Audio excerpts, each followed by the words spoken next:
Good morning to you, Sez, and good morning to everyone across the country. Let's get straight into the latest on Tropical Cyclone Alfred. I know everyone's craving that information this morning. Communities in southeast Queensland and northern New South Wales bracing for impact, with the Category 2 system right now sitting 480 kilometres off the Gold Coast, tracking west at about 12 kilometres an hour is our latest information.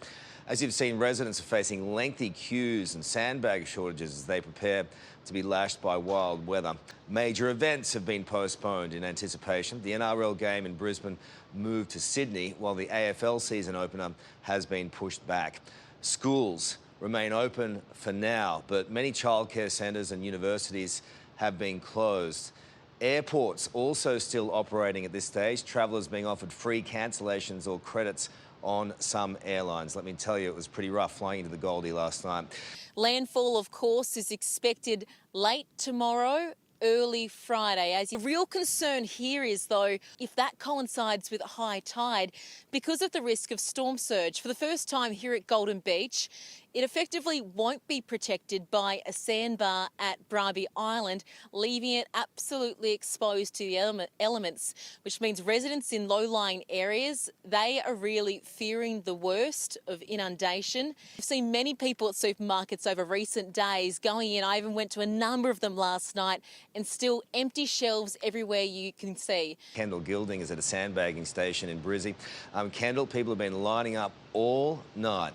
Good morning, Carl. The drivers we're talking to have been here for 5.5 hours. Yesterday, we saw 74,000 sandbags collected in the Brisbane area. That is a daily record. We saw the Brisbane City Council release new flood map modelling, which shows that 20,000 homes here in Brisbane are at risk of flooding over the coming days. So people doing the right thing and coming out here, getting prepared. As you say, it is travelling in a westward direction straight towards the coastline of southeast Queensland. Today, though, it has intensified. It is now stable at a Category 2, and it is likely to stay that way, although we could see some winds actually increase and push closer to a Category 3 just before it makes landfall tomorrow, late tomorrow night into Friday morning. At the moment, we're expecting it to make landfall somewhere around the Brisbane area, towards the city of Brisbane, potentially around 1 a.m. on Friday morning at this stage. As I say, though, that is likely to change. What we do know about cyclones is that the southern flank is particularly worst affected. We see stronger winds and heavier rainfall, so that indicates, particularly across the Gold Coast, we could see increased rainfall throughout that area. This morning, people will start to wake up and really start to feel that there is a cyclone incoming. There is an app called Zoom Earth that is tracking this cyclone as it moves towards the coast. This is the imagery from that. As you can see, as it moves in, the tracking is suggesting that it will hit north of Brizzy.